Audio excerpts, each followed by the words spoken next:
A torcida vai, bota pressão pra cima da Alemanha. Lá vem cruzamento!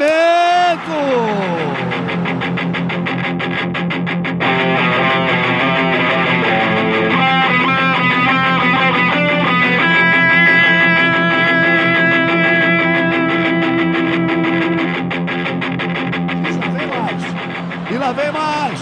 Olha a bola tocada, virou passeio! Gol!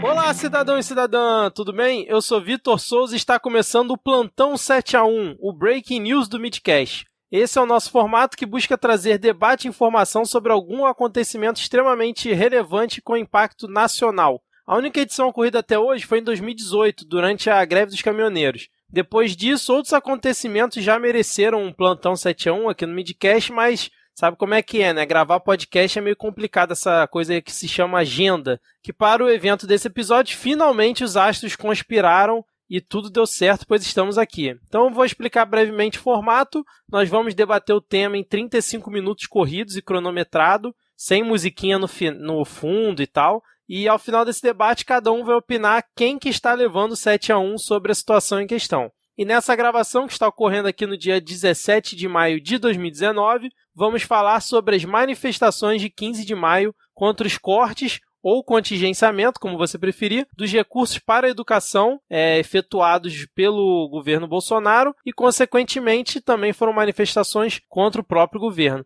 E hoje aqui comigo temos Rodrigo Hipólito. Tudo bem, Rodrigo? E aí, galera? Tudo bem? Minha fala de abertura, vou trazer aqui uma citação que fez uma previsão importante, né? Que é em 21 de janeiro de 2011, você poderia ler no Twitter: essa bagunça da educação precisa ter um jeito. Talvez devêssemos estender as férias do ministro, quem sabe, por 4 anos. Assinado, deputado Eduardo Cunha. Tá aí a nosso eterno repositório. Suíço. Está escrito toda a história do Brasil. Você quer entender o que está acontecendo agora e o que está por vir? Vasculhe o Twitter de Eduardo Cunha. Ele tem sempre um tweet para qualquer coisa, né? Impressionante o Eduardo Cunha, cara. Um filósofo. É a santíssima trindade dos tweets que servem para tudo. É Neymar, Eduardo Cunha e agora quem tá despontando também é o Fiuk. Fiuk? Essa eu não vi ainda não. O Fiuk o Fiuk em 2018 é o Neymar 2010. Bom, vocês já ouviram aqui, temos hoje também a presença de Diego Schinello. Beleza, Diego? Beleza, galera. Eu ia começar aqui de novo com a poesia do nosso idolatrado vereador federal. Eu não entendi direito sobre o que ele quis falar, então eu não vou dar palco pra maluco não. Vou só dar uma boa noite aí, galera. É isso aí. Bom, então como hoje é um formato mais curto, né? Pra quem acompanha o Midcast sabe que no último episódio do Midcast Política nós abordamos bastante essa questão dos cortes na educação. Então se você quiser saber assim, um pouco mais que a gente falou, vai lá nesse episódio, foi o episódio 12 da segunda temporada.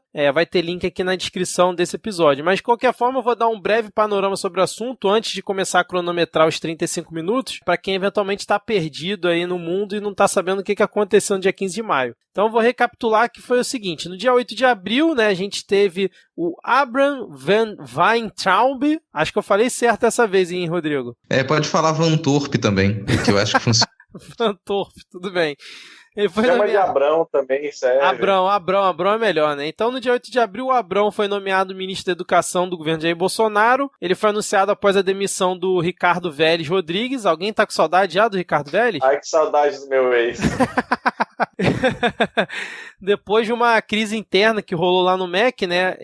E o Vélez acho que cansou de ser chamado de incompetente e aí foi demitido. No dia 30 de abril, o novo ministro, o Abrão, ele anunciou cortes às universidades que não apresentassem desempenho acadêmico esperado e que promovam eventos com balbúrdia em suas instalações. Inicialmente ele começou só com 3 universidades, né? Que foi a UNB, a UF e mais uma que agora não estou lembrando.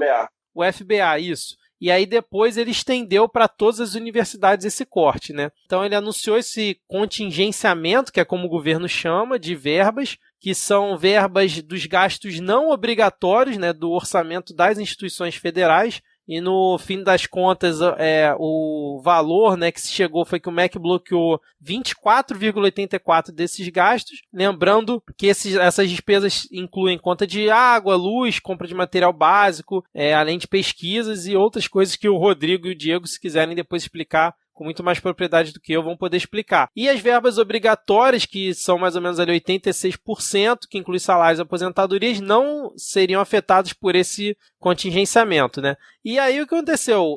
Começou essa escalada, né, onde movimentos sindicais e, movimentos estudantis também começaram a convocar a greve para esse dia do dia 15 de maio, né? Que foi chamado de greve, né? Realmente onde muitas universidades pararam, até escolas particulares também, mas foi mais assim um dia para manifestação na rua mesmo. E aí, no dia anterior, no dia 14, os deputados também convocaram o Abrão para dar explicações lá no plenário da Câmara sobre esses cortes.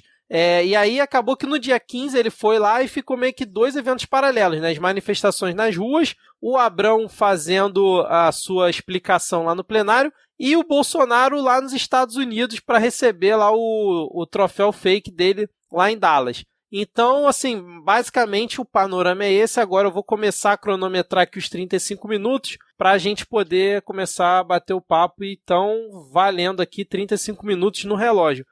Então, senhores, como é que a gente pode falar que a gente chegou nessa situação do governo em 5 meses já conseguir reunir tanta gente na rua contra ele?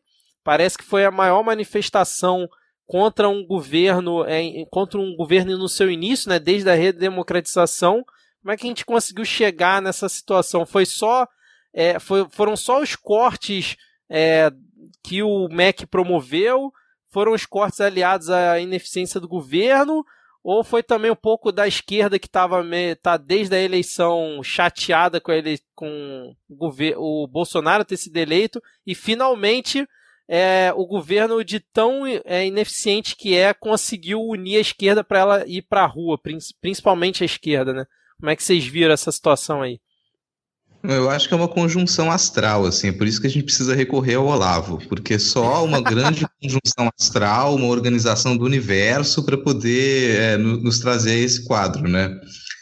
Atropelei aqui, nem sei se o Diego queria falar alguma coisa primeiro, mas essa é uma pergunta que eu acho que a resposta é uma resposta muito complexa, está todo mundo tentando dar essa resposta também. Se esse governo ele é realmente tão desastrado e não tem nenhum planejamento por trás, ou se há uma intenção direta de causar uma crise irreversível no governo, sabe-se lá por que motivo, por uma possível centralização maior de poder ou algo assim. Às vezes parece muito direcionado que essa crise institucional ela seja promovida pelo próprio governo e às vezes parece simplesmente uma defesa absurdamente ideológica que ela não está presente na maior parte do Congresso. Assim, a gente fica com essa dúvida. Talvez o Congresso não queira todas essas decisões ideológicas, mas o centro do governo a quer. E aí você teria esse tipo de conflito, né?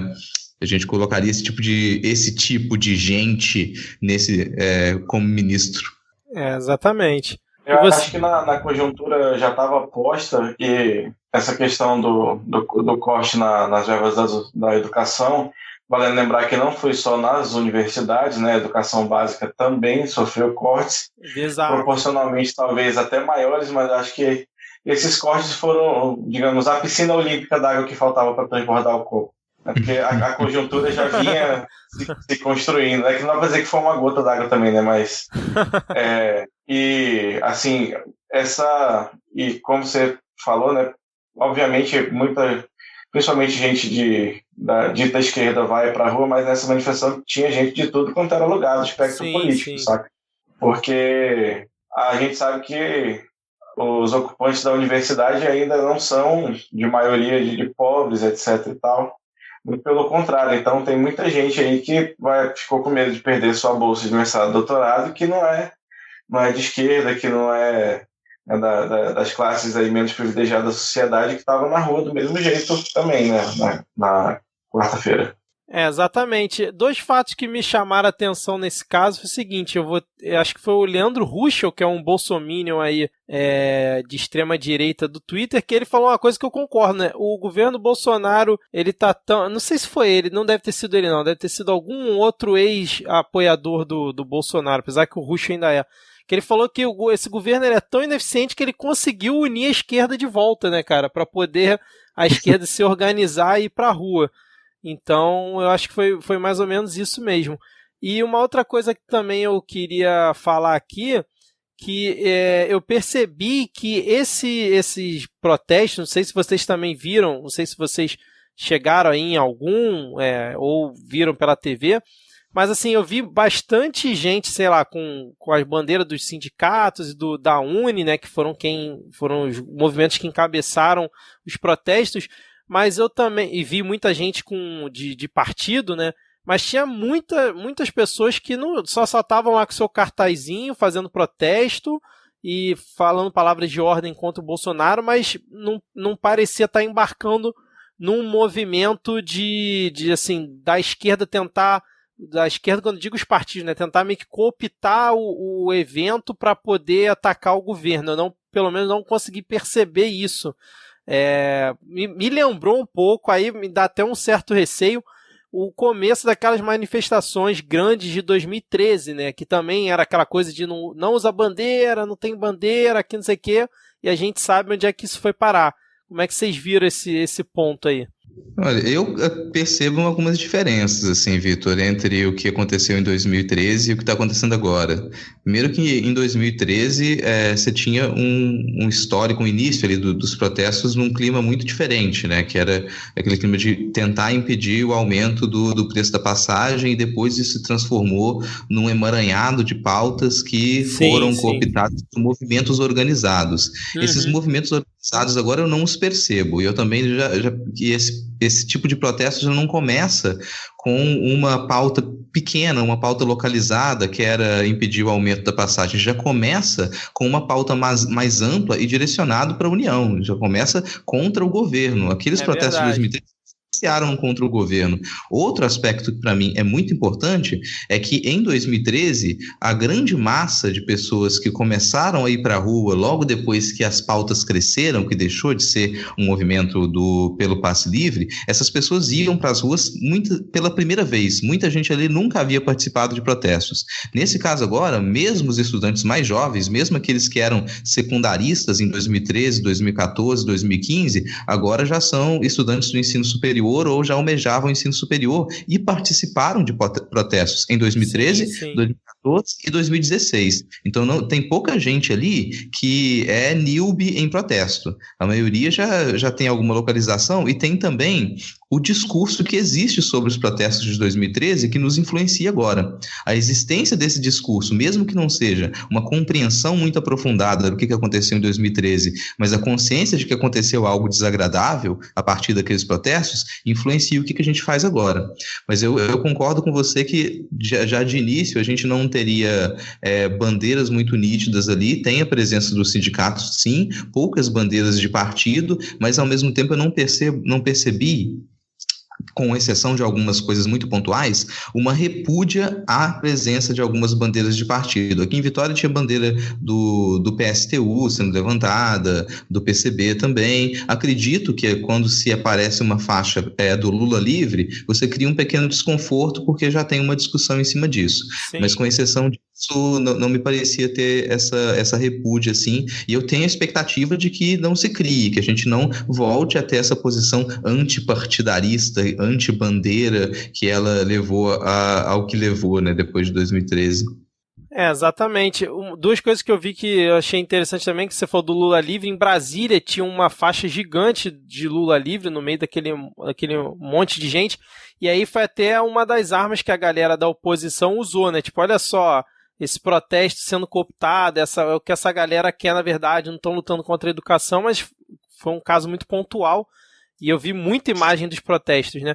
E uma que eu vi também, achei interessante, na Bahia, que o governador do PT, né, o Rui Pimenta, tinha uma menina com o cartaz falando, Rui Pimenta é o Bolsonaro da esquerda, é o Bolsonaro petista.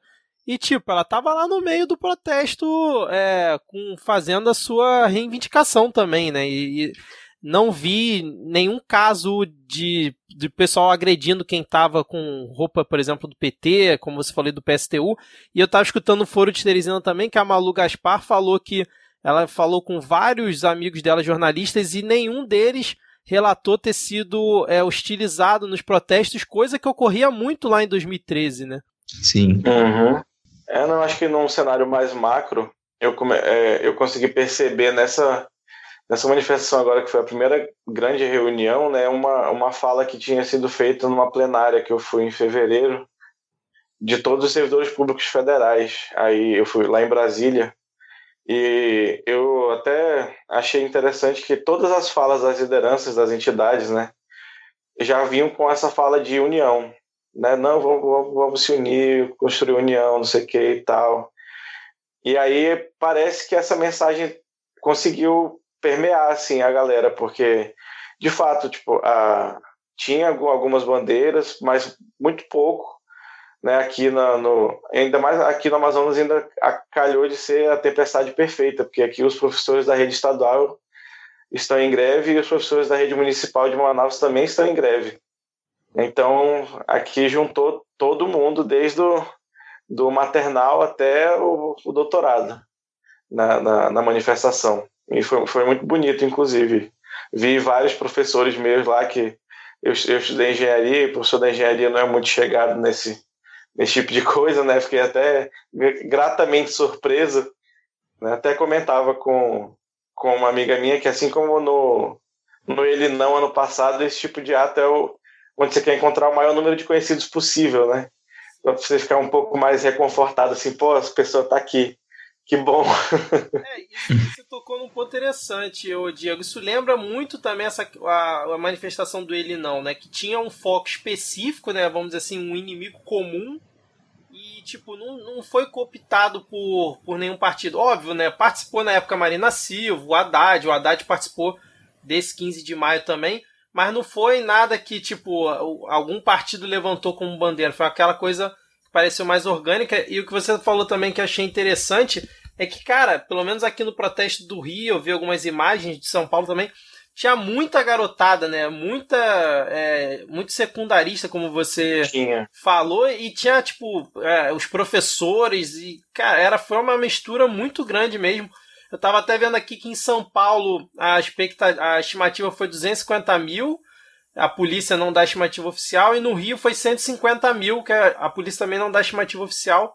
Não sei os números totais somados, a gente estava até falando antes aqui da gravação, que parece que foi próximo a 1 milhão, que para uma quarta-feira... Eu vi entre 1 milhão e 200 e 1 milhão e meio, porque foram 210 cidades que tiveram manifestações. Exatamente.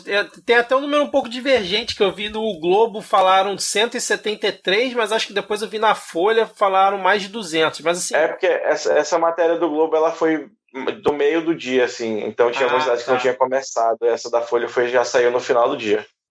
Entendi. E agora que eu percebi que eu tava falando longe do microfone, meu áudio deve ter ficado uma porcaria, mas como não tem edição aqui, vamos lá. É o que importa. Isso aí. E só para deixar uma observação aqui, que o negócio do 30%, 3,5%, como é que vocês viram o Abrão tentando explicar isso lá na Câmara, né, quando ele foi lá dar explicações, porque ele de novo bateu na tecla de que não era 30%. Só que, caramba, ele falou, não, é 3,5%. Só que as despesas obrigatórias, elas não são mexidas. Então, logo, você não tem como cortar dali. Então, se o corte foi em cima das despesas que não são obrigatórias, foi 30%. Aí eles fizeram essa manobra dizendo que foi 3,5%. Vocês acompanharam alguma coisa da sabatina dele lá no Congresso? Antes do Rodrigo falar tudo que ele viu da sabatina, que eu não acompanhei, só queria falar que o sentimento que eu tenho quando ele tenta fazer a explicação é de pena dos alunos da Unifesp que tem que ter aula com esse cidadão. Nossa, é verdade, cara. Não tinha pensado nisso, não. Aliás, vocês viram a editora que mandou um livro pra ele, do Kafka, cara, cortado? Aí depois ele Falaram pra ele, desculpa aí, ô ministro, mas é porque tá com corte de 25% aqui no livro. Muito boa essa, cara. Deu um pouquinho de pena de ver o livro cortado, mas valeu a piada. Valeu a piada, exatamente. Não, provavelmente o Kafka aprovaria. Mas fala aí, o Kafka é tão a favor de corte no livro que ele morreu sem terminar um, né? Então, olha só. Mas eu gosto de me martirizar, né? Eu sou esse tipo de pessoa. Eu gosto de me martirizar, então eu me dei o trabalho de assistir. A Alana e eu, a gente assistiu as quase 6 horas de sabatina dele. E vou dizer depois da informação que eu, na qualidade de católico do programa, vou providenciar aí algum processo de beatificação para vocês, alguma coisa nesse sentido. Porque assim, uma coisa, sei lá, o pessoal lá do Foro de Teresina, Vera Magalhães, sei lá quem, ficar 6 horas, né? O pessoal trabalha com isso, André Sadia, outra coisa é o Rodrigo. Ficar 6 horas lá, cara, sendo que não é obrigação dele ficar, realmente é um cara muito engajado. Mano, cheguei do trabalho, vou fazer um programa legal, vamos ficar aqui 6 horas vendo.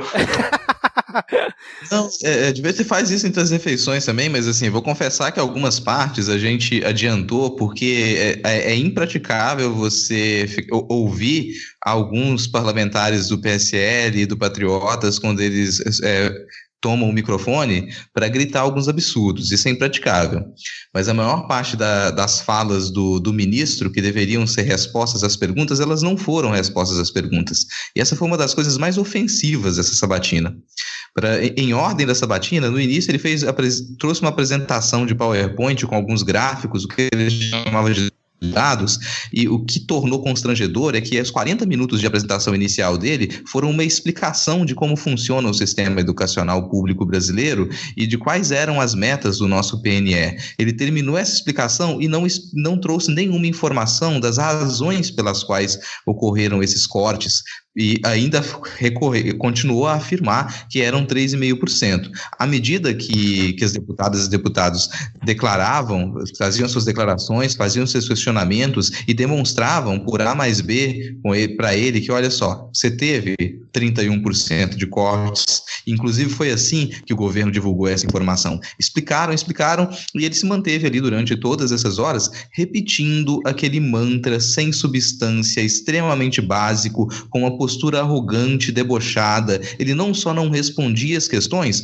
como no momento em que ele tomava a palavra, ele elevava o semblante, afastava o papel com o nome dos deputados e das deputadas e basicamente proferiu seu julgamento. Concordo com você ou discordo de você? Olha que pessoa que sabe dialogar, que concorda comigo. Olha que pessoa raivosa que não sabe dialogar, que discorda comigo. Como se ele estivesse ali para avaliar os parlamentares. E diversas vezes repetiram para ele: o que você está fazendo aqui não é isso, não é para isso que você veio aqui. Você veio para responder as nossas perguntas. E ele, com uma extrema empáfia, debochado ao extremo. É impressionante como que esse governo consegue criar figuras que geram ímpeto de violência na população. Eu incluso. Eu sou uma pessoa calma, é impossível você olhar para uma figura como Salles e agora como Weintraub e você não querer estapear o sujeito. É um ar de deboche, é um ar de superioridade para apresentar conhecimentos que eles são extremamente básicos. Ele profere essas informações, esses dados, como se ele trouxesse algo complexo, algo que os outros não sabem. E talvez ele realmente acredite que as pessoas não têm aquela informação, não têm aquele conhecimento, quando na verdade aquelas são informações simples, informações que todos os parlamentares ali tinham, que ele não precisava ter gastado aquele tempo para que as pessoas vissem aquelas informações e aqueles dados, e ainda se mantendo em uma mentira. Ele foi incapaz de pronunciar a frase completa: eu cortei 3,5% dos gastos discricionários, porque ele não fez isso. Ele não cortou 3% dos gastos discricionários, foram 31%. Essa frase completa ele não pôde pronunciar, porque é uma mentira, mas eu não duvidaria que ele pronunciasse, porque não dá para dialogar com alguém que está empenhado em mentir, enganar e destruir. Essa é a minha impressão sobre a sabatina de ontem. Não, o engraçado é que essa sabatina dele, com o que ele apresentou, parece aquela galera que, tipo assim, podia mandar um e-mail, mas marca uma reunião de 3 horas e podia ser resolvido por e-mail, porque a parte que eu vi, eu devo ter visto, sei lá, perto de 1 hora, na verdade eu não vi, fiquei escutando.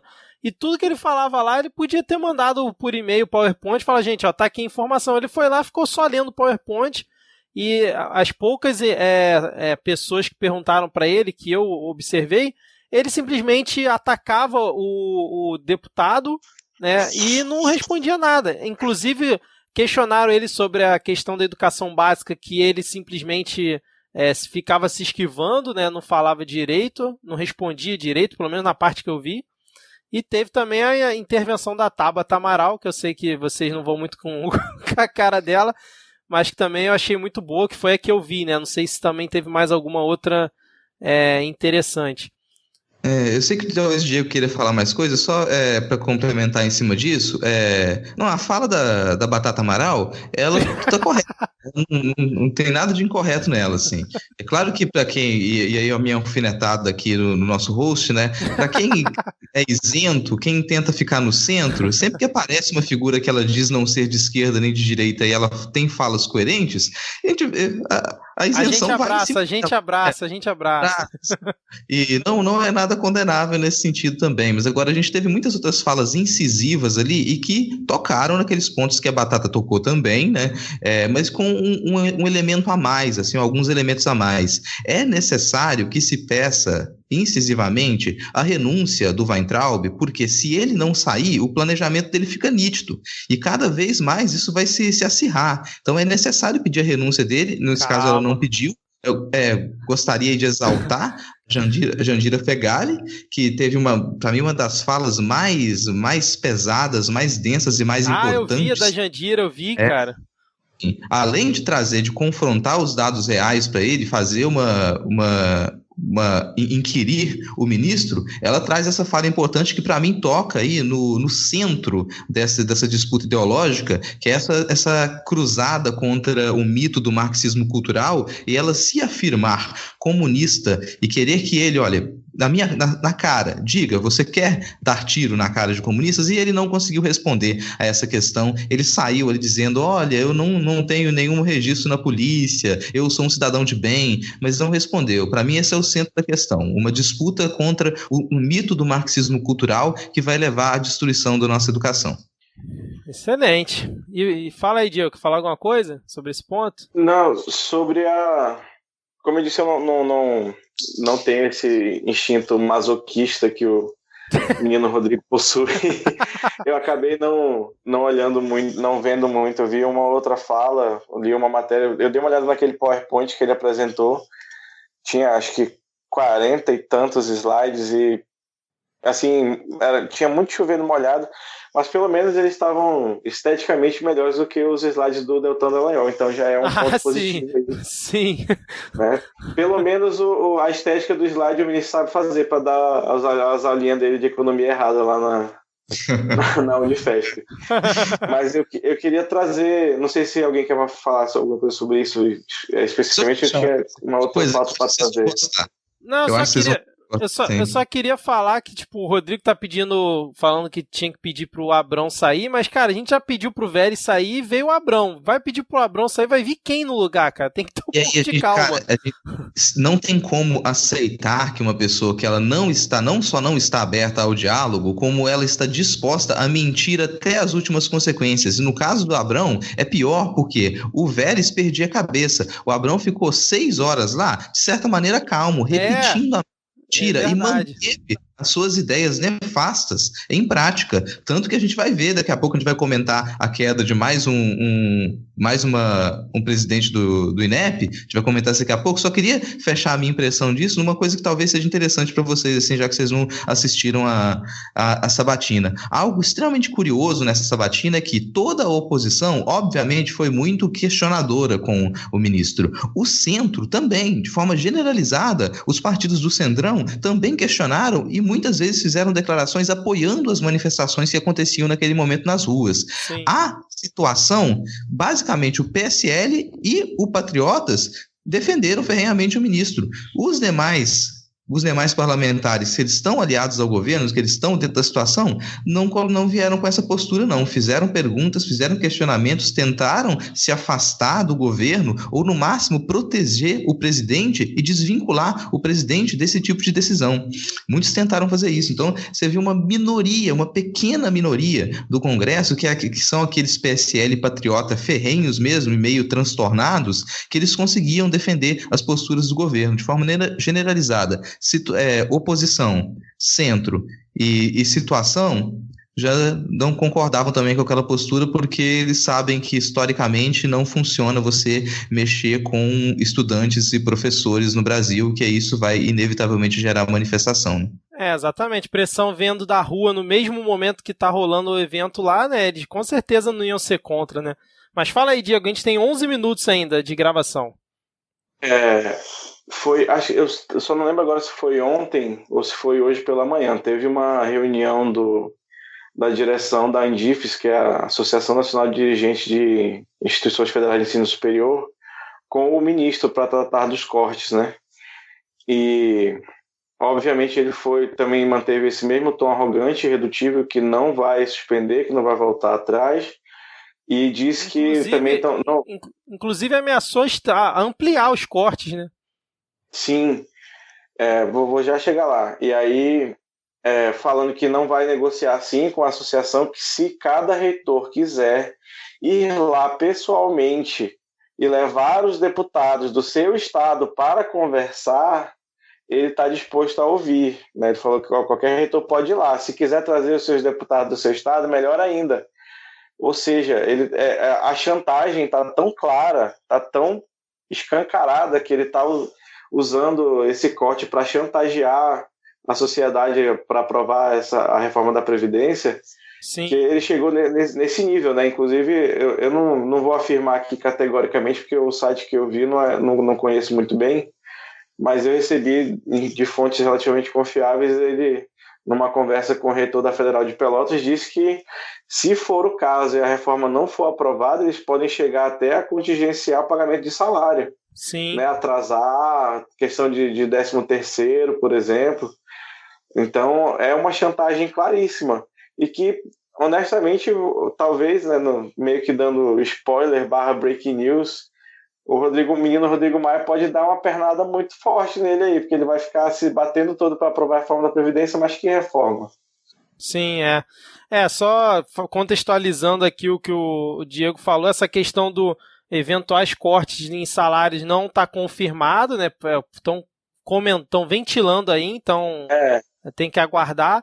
E o que é boataria. Isso, é o que esse pessoal de universidade sabe fazer, é boataria e balbúrdia. Exatamente.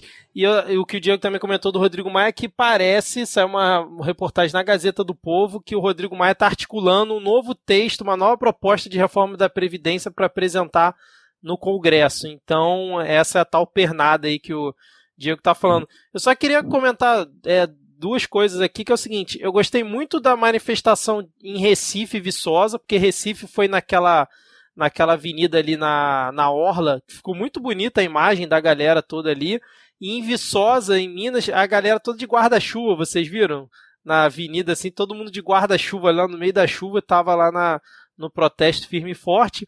E duas coisas que eu também vi interessantes foram os cartazes, né? 2 cartazes me chamaram bastante atenção. Um era: sem educação já basta o presidente, muito bom esse. E o outro era: cabeça vazia é a oficina do Olavo. Esse foi muito bom, cara. Eu não sei o que vocês ainda vão falar, mas a gente tem 7 minutos e 50 aqui. Esse é o desafio do Plantão 71, a gente conseguir falar em 35 minutos e trazer informação para o ouvinte. Mas como é que vocês viram a questão da declaração do Bolsonaro, que estava lá em Dallas recebendo lá o tal prêmio dele, e falou que a galera que estava no protesto era um bando de idiotas úteis e que eram militantes e estavam sendo apenas como massa de manobra da galera do movimento? Como é que vocês veem essa declaração dele? Vocês acham que ele realmente quis falar isso, ou ele quis dar truco para ver como é que a galera ia reagir em relação a essa fala dele? Eu acho que ele não quis falar isso, não. Ele queria realmente falar que era para fuzilar todo mundo. É isso que ele queria falar. Mas isso aí ele pode, né? Cara, Não surpreende nada. Surpreende nada a declaração. Exatamente, né? Como sempre, né? Ele fala algum absurdo, mas nada que surpreenda a gente, né? É engraçado que parece que ele não consegue ir aos Estados Unidos sem falar mal do brasileiro de alguma forma, né? Da outra vez foi a questão dos mal intencionados, agora foi os idiotas úteis. Se ele falar mais uma vez, ele vai chamar todo mundo de filho da puta. Pois é, cara. Não, ali ele encerrando o recebimento lá do prêmio, dizendo Brasil e Estados Unidos acima de tudo. Isso aí foi, cara. Não, e aí depois ele vai falar Deus acima de todos, ele erra e fala Brasil acima de todos. Cara, nem o bordão dele sabe falar direito. É impressionante, cara. É uma balbúrdia esse governo, né? Eu vou cantar a pedra aqui pra ficar registrado, só ficar registrado aqui, Diego. Depois, se acontecer, eu cantei a pedra aqui. O Bolsonaro vai renunciar. Duvido. Eu aposto, caso uma grana aqui contigo, como isso não vai acontecer, cara. Ele não vai ser tirado assim, eu acho que ele renuncia. Bom, eu acredito que não, mas fala aí, Diego. Eu acho que se ameaçarem impeachment, ele renuncia pra tentar se salvar, mas... Pra sair como mito? Se vocês não me querem, eu não quero vocês. É alguma coisa assim. Ele já veio com essa fala de Brasil, um país ingovernável, não consigo fazer. Ninguém quer. O homem branco heterocis, ele não aceita ser rejeitado, né? Então, no momento que eu ser rejeitado, ele vai dizer: não, eu que te rejeito. Eu que tô terminando com você. Muito bom, cara. Mas completa aí, tem uns 5 minutos. Só ia extravasar a minha raiva, assim, o meu ódio figadal quando conseguem falar que esse cidadão é patriota, velho. Não dá, bicho. Porque, cara, é um entreguismo, assim, tão barato, saca? Sem querer reavivar aquele estereótipo do índio trocando ouro por espelho, né? Mas ele tá dando ouro em troca de porra nenhuma, mano. Cara, é complicado. O que me mais deixa triste quando ele vai, tipo, pra algum evento é aquele deputado, aquele Hélio Bolsonaro, né? Que é aquele que fica do lado dele, parece que é segurança dele. Racista, tem um amigo negro.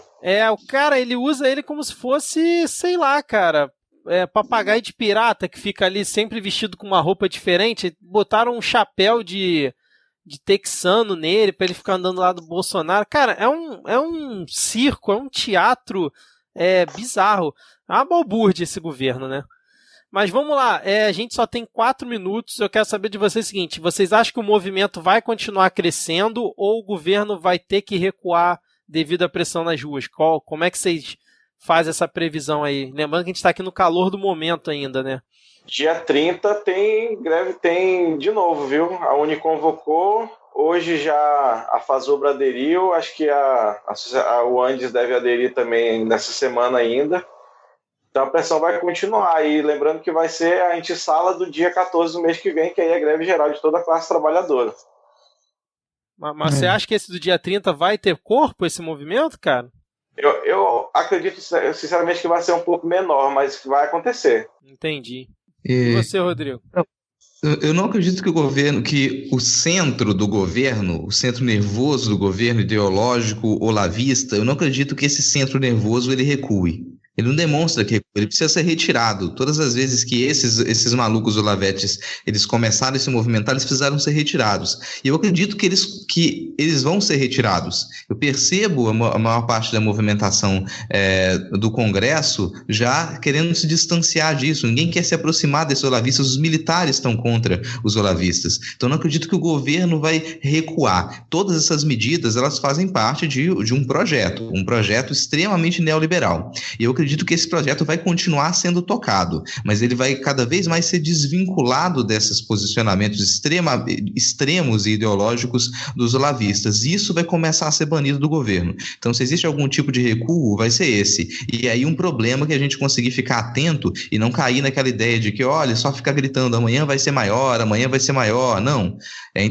Manter o sentimento de que estamos numa merda, manter a indignação, continuamos na merda. A gente em nenhum momento deu um passinho para sair da merda, continuamos nela. Então continuamos na indignação, foi muito bonito o protesto, mas ainda é muito pouco, tá pequeno.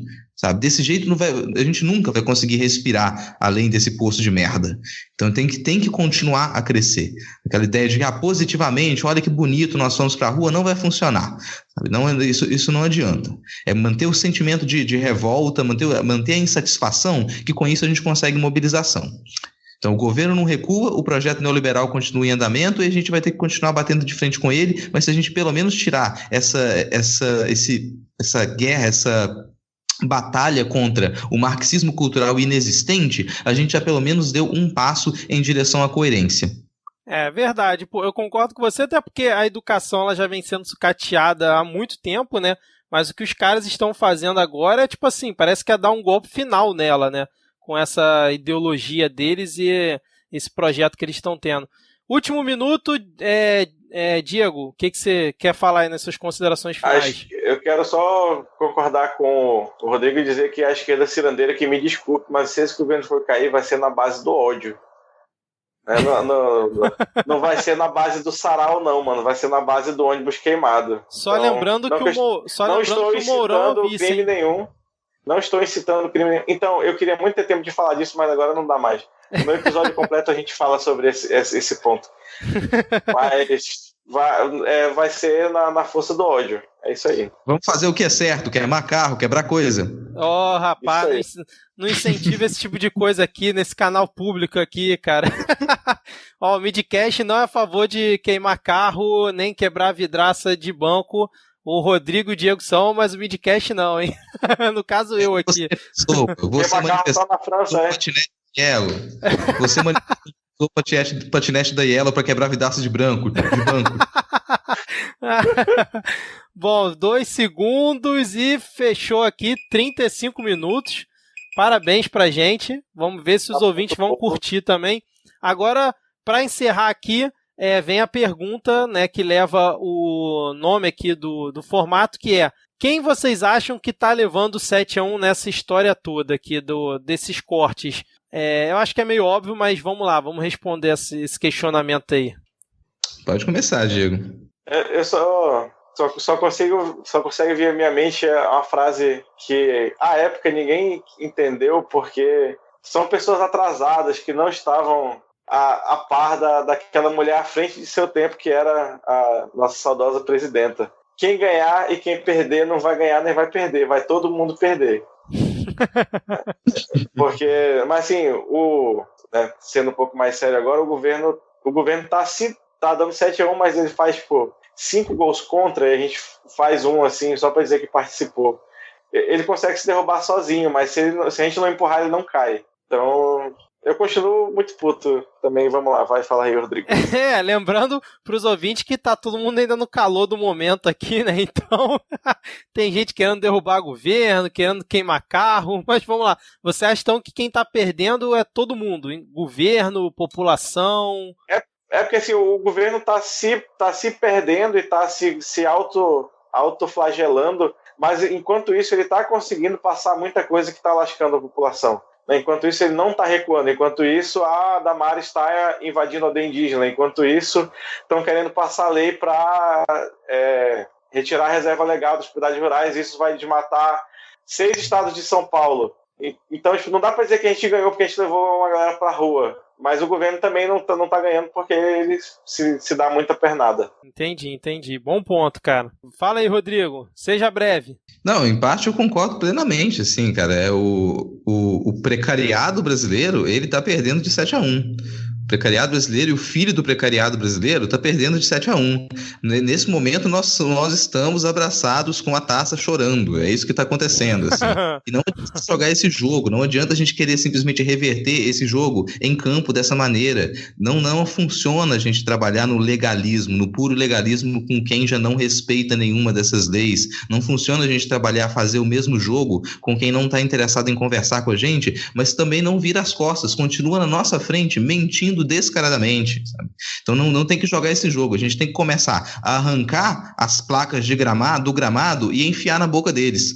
Aí de repente a gente consegue mudar o jogo. Essa é a minha perdendo de 7-1, mas eu não quero jogar mais esse jogo. Calma aí, cara, os caras foram eleitos, a gente gostando ou não, a gente ainda tá na democracia, cara.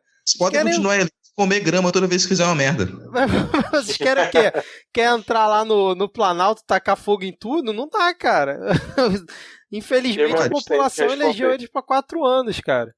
Eu não condeno a revolta violenta quando começam a queimar sua casa. Então eu não condeno esse tipo de revolta violenta. Eu espero realmente que não haja um impeachment, eu espero que a gente não tenha esse tipo de movimentação que fragilizaria ainda mais essa, entre aspas, democracia que restou ali, mas eu também não acho que a gente continuar a jogar esse jogo legalista no sentido de, olha, a gente está vendo aqui como é que é possível uma explicação jurídica para que a gente construa esses cortes. Você sempre vai poder fazer um malabarismo jurídico para fazer cortes. Isso é possível, mas a gente não tem que aceitar esse malabarismo. É nesse sentido que é não aceitar o jogo. Peraí, você veio com esse malabarismo? Não. Você está fazendo esse malabarismo aqui para explicar por que você quis cortar 30%, ou pegar esses 30% de investimento e jogar para outros ministérios, para as outras áreas, a gente não vai aceitar essa manobra. Manobras podem ser feitas. Manobras aí a gente não vai aceitá-las dessa maneira. Isso aí é não querer jogar o jogo desse legalismo rasteiro que nesse momento a direita faz com a gente. Então eles podem continuar lá, mas a gente não vai... Isso não é como...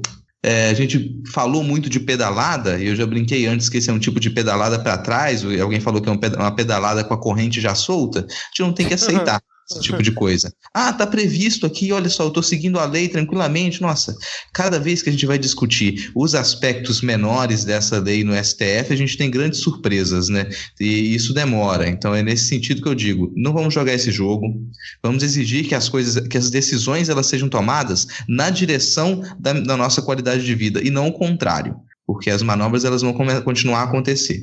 Entendi, cara. Agora ficou um pouco mais claro, fiquei mais tranquilo agora em relação a você, porque você tá meio... Eu acho que você tá meio pistola hoje, cara. Eu só queria dizer, na qualidade de católico do programa, que quando te perguntarem o que Jesus faria no seu lugar, é sempre bom lembrar que fazer um chicote de cordas e entrar no templo descendo a porrada em todo mundo é uma opção válida. Puta muito que obrigado. Pariu. Eu acho que depois dessa, cara, acho que a gente pode encerrar. Eu acho que quem tá... Puta merda. Eu acho que quem tá tomando 7-1, como sempre, é a população, né? Porque esses cortes na educação vão impactar demais o funcionamento das universidades, dos institutos federais e da educação básica, que também tiveram corte. E no fim, quem se ferra mais é o pobre, é a população em geral, né? E é isso, cara, né? Continuar atento, continuar de olho, cobrando. Eu não sou tão sangue nos olhos igual os meus companheiros aqui de bancada virtual, mas eu acho que tem que ir pra rua protestar mesmo e vamos lá, cara. Vamos combater o que tiver para ser combatido, mas dentro da legalidade. Eu ainda procuro formas democráticas de tentar fazer isso, né? Mas beleza, vamos fechando. Vocês querem falar mais alguma coisa? A gente pode fechar por aqui. Não, bora fechar. Só lembrar que também, os caminhoneiros, eles não estão nada felizes, hein? Tem algumas coisas, talvez elas aconteçam. Se vocês não estão nada felizes nesse momento. Aí vai rolar outro plantão 7-1 em breve, se for assim, cara. Mas vamos lá, senhores, vamos fechar por aqui. Eu quero crer que no dia 14 a gente vai ter que fazer outro, porque vai ser lindo. Eu quero crer. 14 de junho, né? Você tá falando? Isso. Vai ser a greve geral, só que agora não é só da educação, é de toda a classe trabalhadora contra a reforma da Previdência. Beleza, então. Vamos fechar por aqui e dar tchau para os ouvintes e até a próxima. Valeu, tchau, tchau. Valeu. Falou. Olha a bola tocada, virou passeio. Gol!